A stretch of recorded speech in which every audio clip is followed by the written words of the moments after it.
बस अब यो कुरालाई यही समाप्त गर्नुस्। प्रधानमन्त्रीज्यूले हिजो संसदमा बोल्नुभएको कुराले अहिले देश पुरै तात्तिएको छ, यो कुरा मान्छु म। तर हामीलाई पनि चित्त बुझेको छैन, हामी पनि उहाँको समर्थक हुँदै गर्दा यस्तो खालको अभिव्यक्ति किन दिनुभयो भन्ने हामीलाई पनि चासो छ। उहाँले त्यो अभिव्यक्ति दिँदै गर्दा तपाईहरु भनेदेखि चाहिँ कोही राम्रो कोही नराम्रो, कोही देशद्रोही, कोही फाँसीको सजाय दे, यस्ता कुराको पछि नलाग्नुस्। अनि अर्को कुरा, हाम्रो सिमाना कहाँ मिचेको छ, कस्तो स्थितिमा मिचेको छ भनेर आवाज उठाउँ, तर हामीले इन्डियाको लागि प्रमाण जुटाउने खालको काम नगरौँ। समर्थक हो भन्दैमा जताखेर पनि त्यो नगरौँ। होला उहाँले बोल्नुभएको अभिव्यक्ति सबैलाई मन परेको छैन, प्रमाण आउला, तर हाम्रो 90% भूभाग त मिचेको ठाउँमा 10% उनीहरूको नि मिच्यो होला। त्यसमा उहाँले के भन्नुहुन्छ, टेबल टक गर्ने, साथी मित्रताको सम्बन्धमा हामी टेबल टक गर्नेछौँ। त्यसको लागि मैले इङ्ल्यान्ड सरकारलाई पनि पठाइसकेको छु, किनकि आजभन्दा कयौँ वर्ष 100 वर्ष अगाडि इन्डिया त एउटा के अरे त्यहाँको त इस्ट इन्डिया र इङ्ल्यान्ड ब्रिटिस राज्यहरूले राज गर्थे नि त।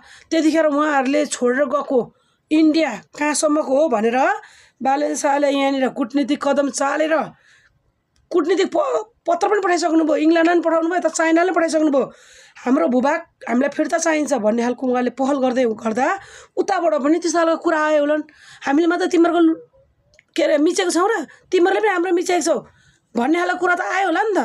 यहाँ हामी छिमेकीहरूमा झगडा पऱ्यो भनेदेखि त एउटाले के भन्यो भने तैँले चाहिँ कम गरेको थिइस् भन्छ नि त, त्यो न्यु खोज्ने हो उताबाट पनि।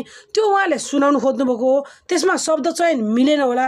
र पनि म के भन्छु भने प्रधानमन्त्रीज्यूले कसरी बोल्नुभयो, के गरी बोल्नुभयो भन्नेसँग तपाईँ टिकट पनि नगर्नुहोस्। अब हाम्रो कुरा यहीँ स्टप गर्नुपर्छ, किनकि हाम्रो भूभाग फिर्ता ल्याउनु छ। हामीलाई हाम्रो भूभाग मिचिएको छ, त्यसलाई कुन तरिकाले सरकारले पहल गर्छ त्यो पनि हेर्न बाँकी नै छ। यो उहाँहरूको कुटनीतिक कदम पनि हुनसक्छ। तर तपाईँहरू यहाँ अहिले के लागि पर्नु भएको छ भने यो ठाउँमा मिचिएको छ, त्यो ठाउँमा नेपालले मिचेको छ, किन इन्डियाको लागि तपाईँहरू प्रमाण जुटाउँदै हुनुहुन्छ। झन् इन्डियालाई सजिलो हुने गरी तपाईँहरू प्रमाण जुटाइदिँदै हुनुहुन्छ। त्यस कारणले म के भन्छु भने यो कुरालाई यहीँनिर थाती राख्नुस्। अहिले यसको विषयमा धेरै टिका टिप्पणी नगर्नुस्, हेर्न बाँकी छ। हामी फुत्तैसँगले इन्डियाले लगिहाल्ने पनि होइन होला, बोलेकै भरमा त लान मिल्दैन पनि होला, यत्रो अन्तर्राष्ट्रिय कानुनहरू होला। त्यस कारणले यो कुन आधारमा बोलिएको छ यसको स्पष्टीकरण सबै मिलेर मागौँ। अराजक गतिविधि गरेर होइन। र कुनै पनि कुराहरू जस्तो प्रधानमन्त्रीज्यूले संसदमा राख्दाखेरि 3 दिन अगाडि उहाँलाई पत्र पठाइदिँदो रहेछ, कुन कुन क्वेसन सोधिँदैछ भनेर विपक्षी पक्षीहरूको तर्फबाट पठाउने क्वेसन पठाएपछि 3 दिन उहाँले 3 दिनमा त्यो कुराको छिनोफानो गरेर आएर भन्नुपर्ने। उहाँले त्यो कुरालाई चाहिँ एकदम